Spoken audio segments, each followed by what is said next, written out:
Colonel Nizamuddin మన స్వాతంత్ర ఉద్యమంలో మర్చిపోయిన వీరుడు, మన చరిత్ర పుటాల్లో నిలిచిపోయాడు. నిజాముద్దీన్ తన 20 ఏళ్ల వయసులో ఇంటి నుండి పారిపోయి బ్రిటిష్ సైన్యంలో చేరాడు.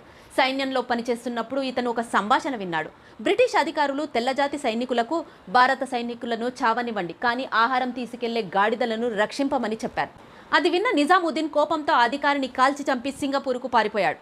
అక్కడ నేతాజీ సమక్షంలో INAలో చేరాడు. అతను నేతాజీకి డ్రైవర్గా ఇంకా విశ్వాసమైన వ్యక్తిగా ఉన్నాడు. 1943లో బర్మాలో జరిగిన యుద్ధంలో బ్రిటిష్ వారు నేతాజీని లక్ష్యంగా చేసుకున్నప్పుడు నిజాముద్దీన్ నేతాజీ ముందు పడి అతనిని రక్షించాడు. అప్పుడు అతనికి 3 బుల్లెట్లు తాకాయి. నిజాముద్దీన్ స్పృహ కోల్పోయాడు, కానీ అదృష్టవశాత్తు ప్రాణాలతో బయటపడ్డాడు. దీనితో ఆకట్టుకున్న నేతాజీ అతని ఇంటికి కల్నల్ బిరుదుని ఇచ్చాడు. తర్వాత నిజాముద్దీన్ తన ఇంటికి హింద్ భవన్ అని పేరు పెట్టుకున్నాడు. ఆయన ఇంటిపై జాతీయ జెండాను అమర్చాడు.